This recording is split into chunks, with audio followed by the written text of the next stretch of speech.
I want to know what was said at halftime, because that was a, let's be kind, miserable first half for Center College basketball. It sure was.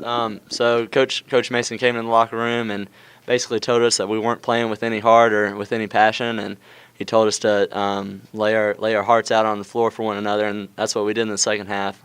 We came out slow in the first half and just kind of went through the motions and weren't hitting good shots, and we were taking pretty awful shots. We were taking like contested 17, 18-foot jumpers, and that's just not a part of our offense. We're about getting to the rack and kicking out for rhythm threes, and I think we did a lot of that in the second half.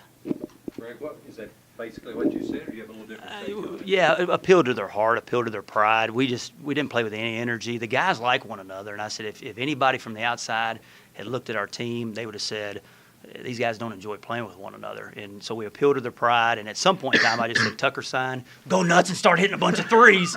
And that makes things a whole lot easier. So Tucker hit some big shots. Jared hit some monster shots. Jared for about, I'm looking right here, 4 of 7. I think he hit them all like bam, bam, bam, bam, and gave us a lead and just devastating. So, I mean, we scored 60 points in the second half. That was the weirdest game I've ever been a part of. And I've coached over 450 games. I've never seen anything like that one. Going off that, the second half was a completely different game. You know, Jared goes off. What does that say about him, especially going in? When I was at practice a couple weeks ago, he was playing with the 2s. So now he's with the 1s, and he's doing good. So what does it say about Jared? Well, we've been moving guys around. I mean, it's right now we're a work in progress. I mean, the second half. Tucker would tell you we had lineups in that we don't even practice. And we're drawing stuff up, and guys we weren't executing much of anything. We were just spacing it, driving it, and hit a bunch of threes. So don't give me too much credit. This was, I would say fool's goal, but this was 9 of 12 from 3-point in the second half. There was nothing X and O wise. And then we started switching their ball strings. Alex Jones was amazing in the first half. We did a better job in the second half. Cooper Theobald, mad respect for both of those guys. Spencer McKinney played great too. Damn kid. I've known Spencer since 2 or 3 years old, so happy to see him play well. But what a great game. Tucker, as a sophomore, you're playing out there with a lot of freshmen, actually. You see yourself as a leader out there to them and to the team as a whole? Yes, I do.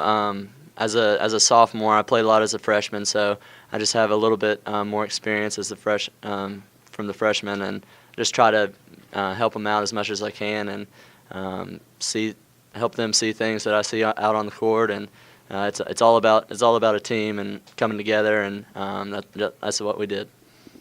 Tucker, was the second half, as a team, you go 9 of 12 from 3. You hit 9 of the first 11 before you missed the last one. Mm-hmm. First half, you're 0 from 6. I'm not sure now we're close to going again. Right. Is the center team that shot the ball the first half, is that more typical? Center team that shot the second ball the second half. Which one's more typical? It's completely different. Right. I think it's a mixture of both, but yeah, this first half definitely wasn't us, and we just came out in the second half firing from all different angles, and we hit some big shots, and give credit to Jared, and he hit some big shots. Matt Gump stepped up for us, and we played well together, and just came down to hitting shots in the second half. Yeah, Matt had hit a shot, and all of a sudden he sits up there and just knocks that 3 down like it was nothing of a key point there for you. Right. Yep. That's Matt Gump for us. He's our heart and soul of the team, and we really rely on his leadership and his experience. Just talk to me, Tucker, out for the atmosphere of the game. This is obviously your home opener against your rival Transies. Talk to me a little bit about the atmosphere. Oh, it was awesome.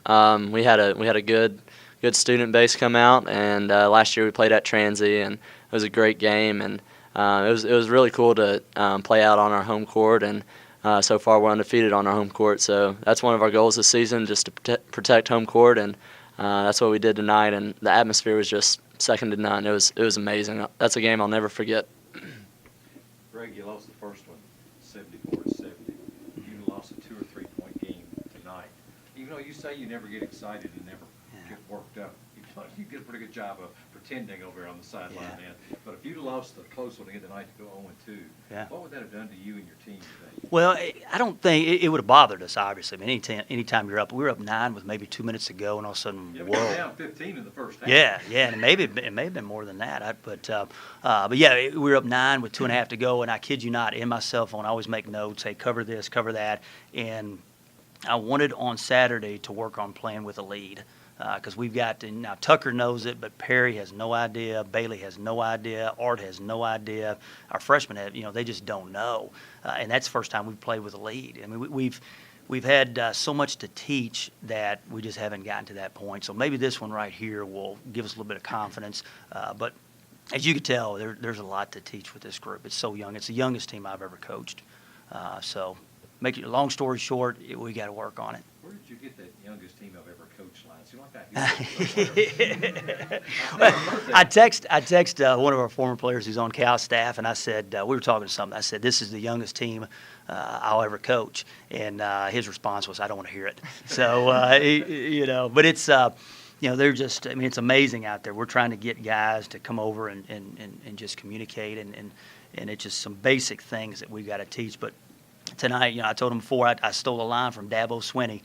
Tonight was a BYOG, bring your own guts, and that's how we pulled it out. That was guts, because the first half was brutal, and the second half was about as good a half as any of our teams have ever played.